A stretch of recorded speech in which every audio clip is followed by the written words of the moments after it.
मैं तो कमरे में ताला लगा कर गई थी ताकि मेरी बहू कंबल ना निकाल ले। जरूर उसने ही ताला तोड़ा है। मैं तो इस औरत से परेशान हो चुकी हूँ। आखिर किसकी बात कर रही थी कल्लो, और किसने उस बेचारी को कड़ाके की ठंड में इतना परेशान कर रखा था? आइए जानते हैं। शाम के समय कल्लो अपनी बहू को ताने दे रही थी। तभी वहाँ उसकी पड़ोसन विमला का आना होता है। आज के बाद अगर तूने गलती से भी मेरे कंबल को हाथ लगाया तो याद रख बहू, तेरा वो फटा पुराना कंबल भी तुझे नसीब नहीं होगा। हाँ नहीं तो ये कल्लो की काली जुबान का वादा है तुझसे। हाँ नहीं तो। माँ जी, आप भी इतना क्या भड़क रही हैं एक कंबल के लिए? आप तो मुझ पे ऐसे चढ़ रही हैं जैसे मैंने आपका कंबल नहीं बल्कि आपकी वसीयत अपने नाम कर ली हो। अरे कल्लो और बहू, तुम दोनों किस बात पर इतना लड़ रहे हो? आसपास के लोग भी बाहर खड़े हैं। क्या बात हो गई है ऐसी? मैं तो तुम दोनों की आवाज सुनकर यहाँ आई हूँ। अरे अच्छा हुआ विमला काकी आप आ गईं। आप भी जब लड़ाई की वजह जानोगी तो आप भी बहुत हंसने वाली हो और आप भी कहोगी कि मैं गलत नहीं हूँ। अरे कहीं तुम दोनों फिर से कंबल के लिए तो नहीं झगड़ रहे?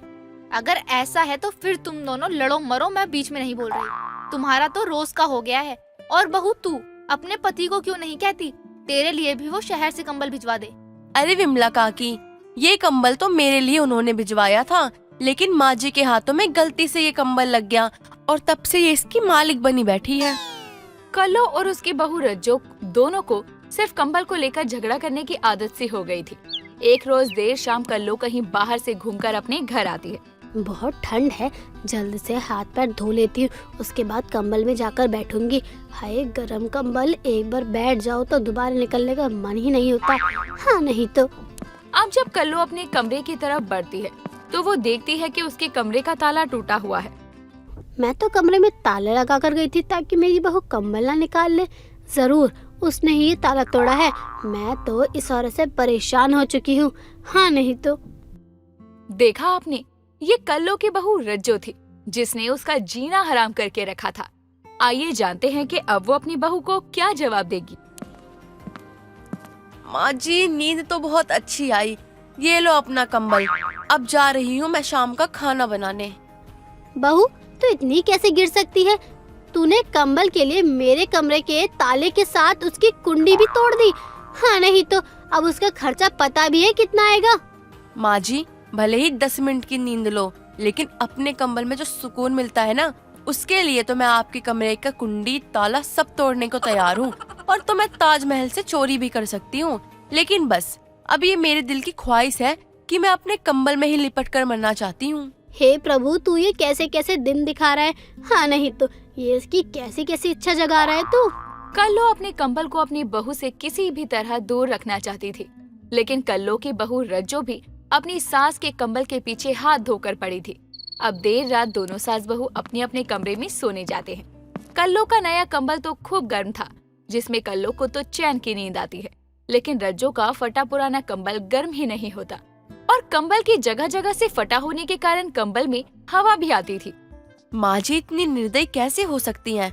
खुद तो नए और अच्छे कंबल में गहरी नींद ले रही हैं और मैं यहाँ फटे पुराने कंबल में सो रही हूँ जिसमें जगह जगह से हवा आती है।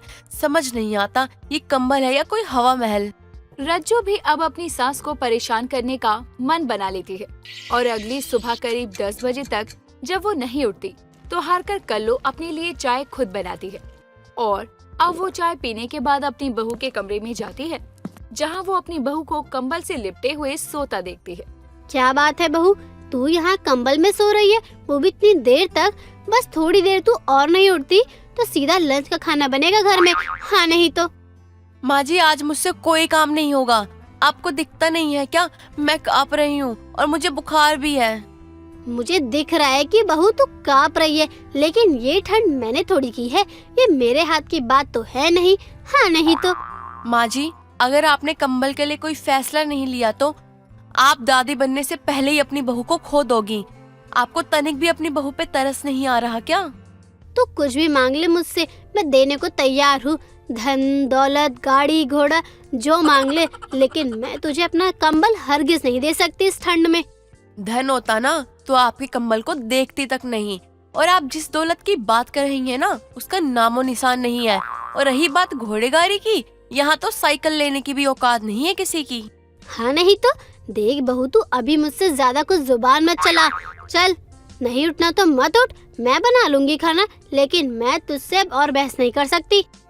कल्लो अपना कंबल अपनी बहू को देने को तैयार नहीं थी और रज्जो को अपनी सास का ही कंबल चाहिए था। देर शाम जब कल्लो चाय बना रही थी, उसी वक्त कल्लो की पड़ोसन विमला का आना होता है। क्या बात है कल्लो, आज तू चाय बनाने में लगी हुई है। तेरी बहू कहाँ है और तुम दोनों का कंबल का झगड़ा कब कम होगा? जब मैं मरूंगी, हाँ नहीं तो तब ही ये कंबल मेरी बहू के पास जाएगा। उससे पहले तो ये कंबल मैं किसी को हाथ न लगाने दूं। अरे तू अपनी ही बहू पर इतना अत्याचार क्यों कर रही है? छोड़ ना, उसे भी अपने पेंशन के पैसों से एक कंबल खरीद दे। तू तो जानती है ना कि पेंशन में भी कितनी टेंशन है, और पेंशन का पैसा घर के खर्चों में भी लगता है। और तुझे पता ही है, महंगाई के समय में अगर बचत नहीं करके चले तो कितनी दिक्कतें होंगी आगे। फिर तो तुम दोनों सास बहू लड़कट के मरते रहो, वो भी एक कंबल के लिए। चल ये सब छोड़ और तू चाय पी ले। मेरी बहू की तबीयत खराब है और उसका कहना है उसके कंबल में जो हवा आती है उसकी वजह से उसकी तबीयत खराब हुई है। देख, मैं तो कहती हूँ तुम सास बहू लड़ना बंद करके साथ सो जाया करो। और तेरा बेटा भी नहीं है अभी, तो तेरी बहू तो अकेले सोती होगी।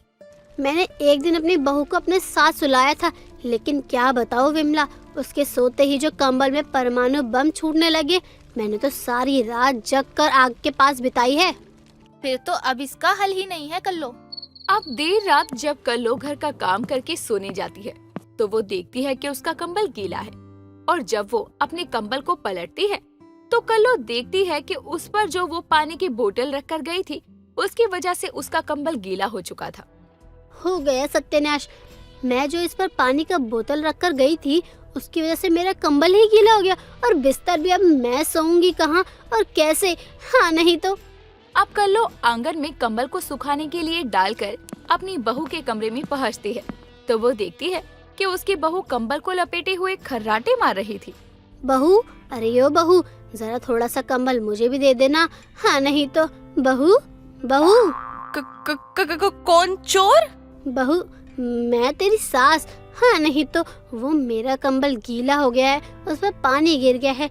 क्या तू अपने कंबल में मुझे थोड़ी सी जगह देगी सोने के लिए? इस लाचार सास को दे दे जगह।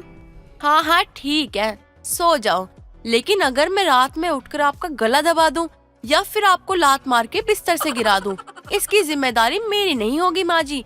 फिर मत बोलना हाँ नहीं तो गिर गई मैं। बहू, अब लात खाकर भी तो मुझे सोना ही पड़ेगा, क्योंकि बाहर मुझे आग जलाकर बैठने की हिम्मत तो बिल्कुल नहीं बची। रात में कल्लो जैसे तैसे अपनी बहू के साथ सोकर रात काटती है। वहीं सुबह आंगन में कल्लो आग जलाकर बैठी होती है। तभी उसकी बहू रज्जो का उठकर आना होता है और वो अपना पैर अपनी सास को दिखाते हुए कहती है, माँ जी देखिए ना, मेरे पैर में बहुत दर्द हो रहा है। कहीं आप मेरे पैर पे अपना पैर रख के तो नहीं सो गई थी?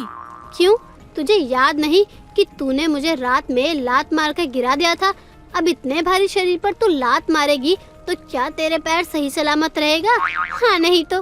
तभी तो मैं कहूँ, मेरा पैर कौन सी इतनी भारी भरकम चीज से टकराया है जो इसमें इतना दर्द हो रहा है? सास बहू की ये बातें हो ही रही थी। तभी मोहल्ले का एक लड़का कल्लो के घर एक नया कंबल लेकर आता है और वो रज्जो को कंबल देते हुए ये कहकर जाता है कि ये कंबल रज्जो के पति राकेश ने उसके लिए ही भिजवाया है।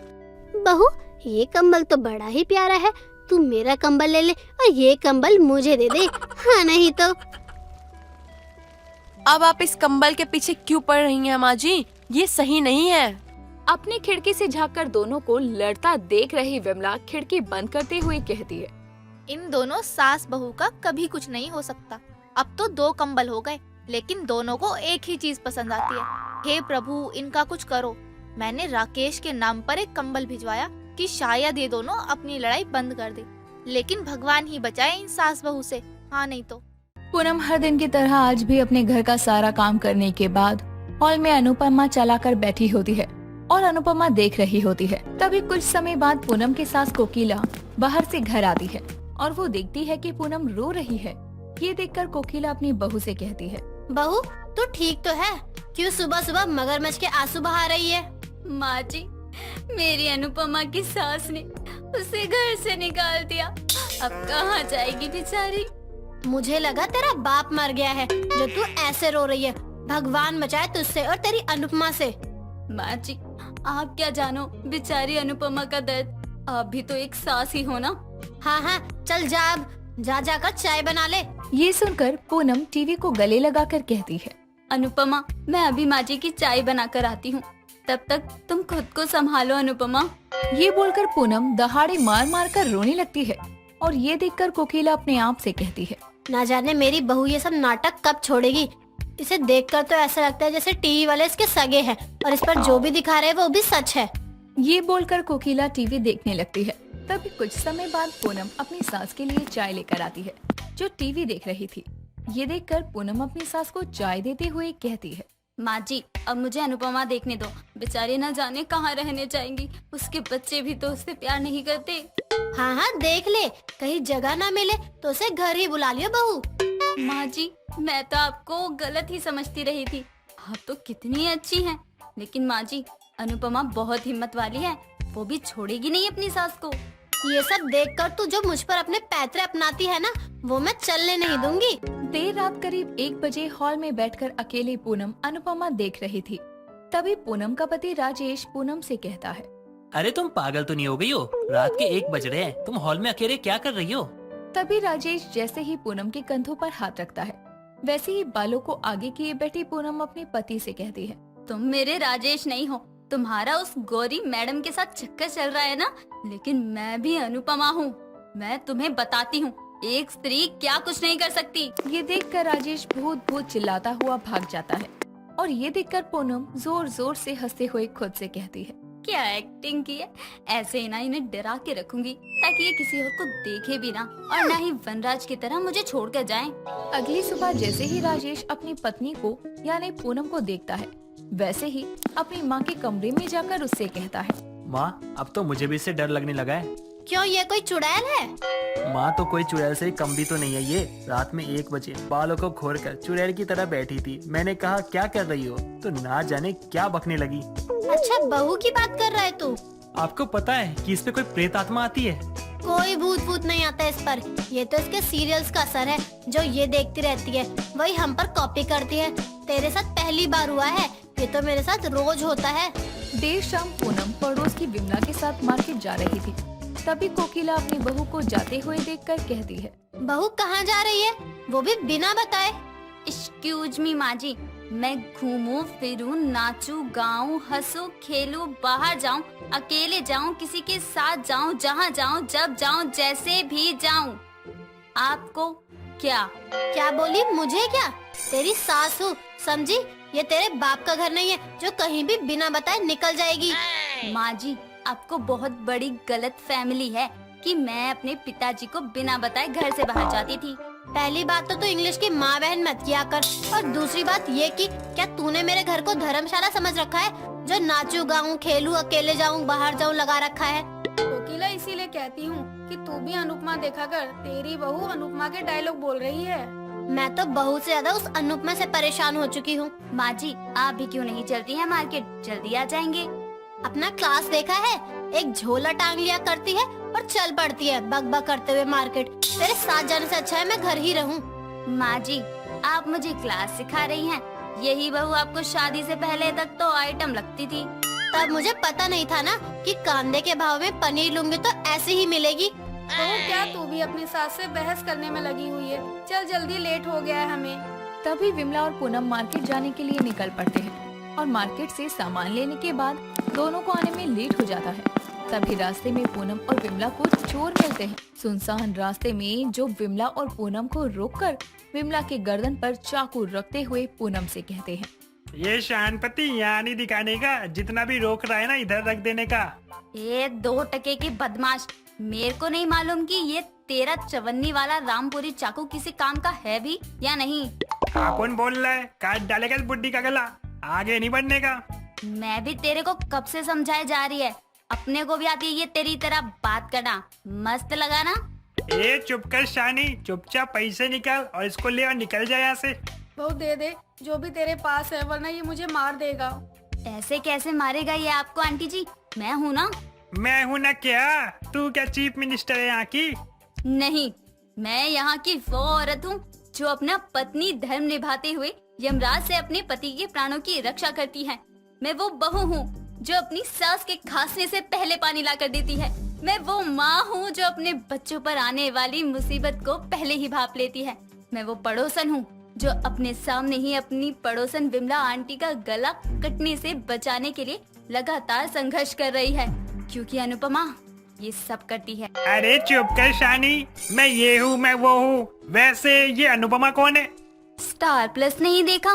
वही अनुपमा जिसकी सास ने उसे घर से निकाल दिया। ये बोलकर पूनम नीचे बैठ जाती है और रोते हुए नीचे से एक मुट्ठी मिट्टी उठाकर चोर की आंखों में डाल देती है। और मिट्टी चोर की आंखों में तो जाती है, लेकिन विमला की आंखों में भी हल्की सी चली जाती है। और विमला पूनम से कहती है, बहू क्या किया तूने? खुद को अनुपमा बताती है, लेकिन काम सारे तेरे राखी सावंत वाले हैं। पूनम विमला का हाथ पकड़ते हुए कहती है, मेरे साथ भागो अब आंटी जी। ये बोलकर पूनम विमला का हाथ पकड़कर भागने लगती है और जैसे तैसे घर पहुंचती है, जहां कोकिला अपनी बहू पूनम का इंतजार कर रही थी। तभी कोकिला अपनी बहू को डरे हुए हॉल में देखकर कहती है, किसका घर लूट कर आ रही है? तू जैसी थी वैसे इस विमला की बच्ची को भी बना दिया। इस उम्र में दौड़ रही है, शोभा देता है क्या दोनों में से किसी को? माँ जी, हमारे पीछे एक गुंडा पड़ गया था और वो हमसे पैसे मांग रहा था, लेकिन आपकी बहू ने उसे धूल चटा दी। हाँ सही कह रही है कोकिला तेरी बहू, लेकिन वो धूल मैंने भी टेस्ट कर लिए। पानी दे दे मुंह पर मारूं, दिख नहीं रहा है कुछ भी सही से। क्या कह रही है? इसने और वो भी एक चोर को सबक सिखाया? हाँ कोकिला, इसने तो पहले ही उसे अनुपमा की कहानी सुनाकर पका दिया है और फिर उसकी आंखों में मिट्टी झोंक दी। अच्छा हुआ इसकी गर्दन पर उसने चाकू नहीं रखा, वरना जितना टॉर्चर उसने इसकी आंखों में मिट्टी डालकर नहीं किया होगा, उतना टॉर्चर तो वो अनुपमा की कहानी सुनकर हो गया होगा। माँ जी, मैंने आज विमला आंटी को बचा लिया, क्योंकि अनुपमा सबका भला चाहती है। चाहे उसकी सास उसे 100 ताने मारकर घर से निकाल दे, या उसकी पड़ोसन उसकी सास की चुगली अनुपमा से करे, लेकिन अनुपमा में बहुत हिम्मत है। क्या मतलब तेरा? विमला मेरी बुराई करती है? अरे तेरी बहू कुछ भी बोलती है, हम तो पुराने दोस्त है ना कोकिला। सही किया जो आज मैंने केबल की तार ही हटवा दी। अब मेरे घर में शांति रहेगी। भले ही कोकिला ने अपने घर से टीवी के केबल का कनेक्शन हटवा दिया हो, लेकिन पूनम को कौन अनुपमा देखने से रोक सकता था? वो तो विमला के घर जाकर देख लिया करती अपनी प्यारी अनुपमा को। अंजलि एक गांव की रहने वाली साधारण लड़की थी, जिसकी शादी शहर में रहने वाले रजत से हुई थी। रजत एक पढ़ा लिखा और शहर का अमीर लड़का था। दोनों की शादी को अब 1 हफ्ता हो चुका था, लेकिन अंजलि की अभी तक पहली रसोई की रस्म नहीं हुई थी। तभी एक रोज उसकी सास उससे कहती है, अरे बहू, इतने दिन हो गए तेरी शादी को और अभी तक ससुराल में तेरी पहली रसोई नहीं हुई। मैं तो सोच रही हूँ कि आज ही ये रस्म पूरी कर लेते हैं। जैसा आप कहे माँ जी, बोलिए क्या बनाना है खाने में? जो तुम्हें ठीक लगे वो बना लो, और थोड़ी सी खीर, पूड़ी, हलवा, छोले की सब्जी, अगर मन करे तो बना लेना। ठीक है माँ जी, जैसा आपने कहा है मैं वही सब बना कर लाती हूँ। इतना कहकर अंजलि वहाँ से चली जाती है और फिर वो सभी के लिए खाना बनाती है। कुछ देर बाद उसकी सास फिर से रसोई में आती है और उससे कहती है, अरे बहू, खाना बन गया है क्या? बड़ी अच्छी खुशबू आ रही है। हाँ माँ जी, बस बन ही गया है, आप चलिए मैं परोसती हूँ सबके लिए। ठीक है बहू, मैं चलती हूँ बाहर, तू खाना ले आ। इतना कहकर मीनू वहाँ से बाहर चली जाती है और फिर अंजलि खाना परोसने के लिए बर्तन देखती है। तभी उसकी नजर एक ड्रॉर पर जाती है, जिसे वो खोलती है तो उसमें पीतल के काफी सारे बर्तन रखे थे, जिन्हें देखकर वो कहती है, अरे ये क्या, इतने सारे पीतल के बर्तन, पर ये सब यहाँ क्यों रखे हुए हैं? इन्हें तो बाहर होना चाहिए ना। लगता है काफी सालों से इनका इस्तेमाल नहीं हुआ है। इतना कहकर अंजलि उन सभी बर्तनों को बाहर निकाल लेती है और उन्हीं में सभी के लिए खाना परोस कर ले जाती है। ये देखकर मीनू अंजलि से कहती है, अरे बहू, ये क्या है? तुझे ये पीतल के बर्तन कहाँ से मिल गए? वो माँ जी ये ना किचन में रखे हुए थे, तो मैंने सोचा कि इन बर्तनों का इस्तेमाल कर खाना इन्हीं में परोस दूं। लेकिन बहू, हम इन बर्तनों में खाना नहीं खाते हैं। ये बहुत पुराने बर्तन हैं। आजकल कोई इनका इस्तेमाल नहीं करता। ये सब बस दिखावे के लिए रह गए हैं। लेकिन माँ जी, हमारे गांव में तो सब इन्हीं पीतल के बर्तनों में खाते हैं, क्योंकि पीतल के बर्तन में खाना खाने से बहुत फायदा होता है शरीर को। इसलिए मैंने सोचा कि सभी को आज पीतल के बर्तन में ही खाना खाना चाहिए। अरे हम सब इसमें खाना नहीं खाते हैं, हमें आदत नहीं है। ठीक है माँ जी, कम से कम आज तो खा लीजिए, कल से मत खाना आप पीतल के बर्तनों में खाना। तू इतनी जिद करती है तो ठीक है, खा लेती हूँ, लेकिन आगे से याद रखना। ठीक है माँ जी, याद रखूंगी, पर पहले आप ये खाना चखकर तो बताइए कि कैसा बना है। अंजलि की बात सुनकर मीनू खाना खाती है और अंजलि से कहती है, अरे वाह बहू, खाना तो बहुत अच्छा बना है, मजा ही आ गया ऐसा खाना खाकर। ये स्वाद तो बस गांव के खाने में ही आता है, शहर के खाने में कहाँ ये बात। सही कहा माँ जी आपने, गांव के खाने की तो बात ही अलग होती है। इतना कहकर दोनों खाना खाते हैं। अगली सुबह घर पर पड़ोस की जानकी आती है, जो मीनू से कहती है, मीनू बहन, और बताओ कैसे गुजर रहे हैं आपके दिन? बहू के घर में आ जाने के बाद तब तो आराम की जिंदगी बिता रही होगी ना तुम? हाँ जानकी बहन, सही कहा तुमने, बहू तो मेरी बहुत समझदार है, आते ही पूरा घर संभाल लिया उसने, किसी चीज की कमी नहीं होने देती है। चलो, ये तो बहुत ही अच्छी बात है मीनू बहन। और बताओ बहन, कैसा चल रहा है? घर परिवार सब ठीक है ना घर में? हाँ मीनू बहन, सब ठीक है हमारे घर में। अरे जरा अपनी बहू से तो मिलवा दो। अरे हाँ, क्यों नहीं, अभी बुला देती हूँ, जरा रुकिए। अंजलि, ओ अंजलि, बहू यहाँ आना। मीनू की बात सुनकर अंजलि भागकर आती है और जानकी को देखकर कहती है, नमस्ते आंटी जी। अरे नमस्ते बहू, नमस्ते। कैसी हो तुम? ठीक हूँ। अरे मीनू बहन, तुम तो बिल्कुल सोने जैसे लाई हो बहू ढूंढकर। नए नक्श में भी इतनी सुंदर है और तो और संस्कारी भी तो लग रही है। बहू जरा एक गिलास पानी मिलेगा, बड़ी प्यास लग रही है।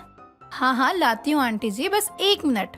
अंजलि किचन में जाकर जानकी के लिए एक ग्लास पानी लेकर आती है, वो भी पीतल के ग्लास में। और ये देखकर मीनू कहती है, अरे बहू ये क्या, तू जानकी के लिए पीतल के ग्लास में पानी ले आई है? अरे मीनू बहन, तुम्हारी बहू बहुत समझदार है कि पीतल के बर्तनों में खाना खाने या पानी पीने से काफी सारी बीमारियां दूर होती है, इसलिए बहू मेरे लिए भी पीतल के गिलास में पानी लाई होगी। क्यों बहू, है ना? आंटी जी, मैं तो सभी को कहती हूँ कि पीतल के बर्तनों का इस्तेमाल करें, पर यहाँ किसी को आदत ही नहीं है। अच्छा, तो ये बात है। कोई बात नहीं बहू, धीरे धीरे इन्हें भी आदत ही हो जाएगी। चलो मीनू बहन, अब मैं चलती हूँ, घर के लिए भी बहुत देर हो गई है मुझे यहाँ आए हुए। ठीक है बहन, ध्यान रखना अपना। इतना कहकर जानकी वहाँ से चली जाती है। अब हर दिन अंजलि पीतल के बर्तनों में खाना खाया करती और बाकी सभी स्टील के बर्तनों में। एक दिन कुछ पीतल के बर्तन पुराने होने की वजह से खराब हो जाते हैं और अंजलि अपनी सास से कहती है, माँ जी, वो कुछ पीतल के बर्तन ना खराब हो गए हैं, तो क्या आप मुझे बाजार से कुछ बर्तन दिला देंगी? अरे बहू, तुझे भी पता नहीं क्या शौक है पीतल के बर्तन में खाने का। चल ठीक है, दिला लाती हूँ। अब दोनों सास बहू बाजार पीतल के बर्तन लेने के लिए चले जाते हैं, जहाँ पर दोनों जब पीतल के बर्तनों का रेट पूछते हैं तो दाम सुनकर उनके होश उड़ जाते हैं। हे भगवान, इतने महंगे ये पीतल के बर्तन हैं या सोने के? दाम तो देखो कितना ज्यादा बता रहे हैं। ये पीतल के बर्तन किसी काम के नहीं हैं, फिर भी देखो कितने महंगे हैं ये। माँ जी, ऐसा नहीं है, ये बर्तन बहुत काम के होते हैं, आपने कभी इनके बारे में अच्छे से नहीं जाना ना, इसलिए। अरे बहू, मुझे जानना भी नहीं है इनके बारे में, अब जल्दी से ले ले। इतना कहकर अंजलि बर्तन लेती है और दोनों सास बहू घर आ जाती हैं। कुछ दिनों बाद अंजलि के पति का बॉस घर पर खाना खाने आता है और उसे भी अंजलि पीतल के बर्तनों में ही खाना परोसती है। और उसके जाने के बाद उसका पति गुस्से से उससे कहता है, अरे ये तुमने क्या किया? बॉस को पीतल के बर्तन में खाना दे दिया। अब पता नहीं गुस्से में वो मुझे कुछ कहना दे, नौकरी से ना निकाल दे। हाँ बहू, तेरी ये गलत बात है। घर वाले तो ठीक हैं, लेकिन बाहर वालों को नहीं देना चाहिए ऐसे पीतल के बर्तन में कुछ भी, कहीं वो नाराज हो गए तो। इतने में ही रजत के पास उसके बॉस का कॉल आता है और वो पीतल के बर्तनों में खाना खाकर बहुत खुश होता है। साथ ही अंजलि की बहुत तारीफ भी करता है, जिसके बाद रजत अंजलि से माफी मांगता है। ऐसे ही एक दिन अंजलि की सास मीनू की अचानक तबीयत बिगड़ जाती है और वो सीढ़ियों से गिर जाती है। तभी अंजलि जल्दी से डॉक्टर को बुलाती है और कहती है, देखिए डॉक्टर जी, अच्छी खासी तो जा रही थी माँ जी, लेकिन अचानक सीढ़ियों से गिर पड़ी। अरे ज्यादा कुछ नहीं हुआ, इन्हें बस हल्के फुल्के चक्कर आ गए जिस कारण ये गिर गई होंगी। और इनकी मैंने पहले रिपोर्ट पढ़ी, उसमें लिखा है इन्हें पेट से जुड़ी बीमारियां हैं। हाँ, वो काफी समय से हो रही है मुझे, लेकिन मेरी दवाई चल रही है इस बीमारी की। तभी डॉक्टर की नजर टेबल पर रखे पीतल के बर्तनों पर पड़ती है और वो कहते हैं, ये टेबल पर क्या है? पीतल का बर्तन है क्या? हाँ डॉक्टर जी, ये मेरी बहू इससे पानी पीती है। अरे ये तो बहुत अच्छी बात है। अरे आपके पास तो सभी बीमारी का आसान इलाज है। मैं समझी नहीं, आप क्या कहना चाहते हैं? मेरा मतलब है तांबे के पीतल के बर्तनों में खाना पीना हमारे शरीर के लिए अद्भुत फायदेमंद होते हैं। पहले के जमाने में लोग ज्यादा लंबे समय तक इसीलिए जी पाते थे क्योंकि वह इन्हीं बर्तनों का इस्तेमाल किया करते थे। और आपके पास पीतल के बर्तन है लेकिन आप इस्तेमाल नहीं करती होंगी, तभी आपको इतनी बड़ी बीमारी हुई है। जी डॉक्टर, मैं आगे से ध्यान रखूंगी। आगे से पीतल के बर्तन में ही पानी पीऊंगी और खाना भी खाऊंगी। कुछ दवाई लिखकर डॉक्टर वहाँ से चला जाता है। जिसके बाद मीनू अंजलि से कहती है, बहू मुझे तेरी बात मान लेनी चाहिए थी। मुझे नहीं पता था कि सच में पीतल के बर्तन इतने फायदेमंद होते हैं। कोई बात नहीं माँ जी, अब तो आपको पता चल ही गया ना कि कितने फायदेमंद होते हैं पीतल के बर्तन। हाँ बहू, आज से मुझे भी तू पीतल के बर्तन में ही खाना देना और पानी भी। अब मीनू की पीतल के बर्तनों में खाना खाने वाली बहू अंजलि के साथ साथ मीनू और उसका पति भी पीतल के बर्तनों में ही खाना खाया करते। हर रोज एक नई कहानी देखने के लिए चैनल को सब्सक्राइब करें और बेल आइकन दबाना ना भूलें।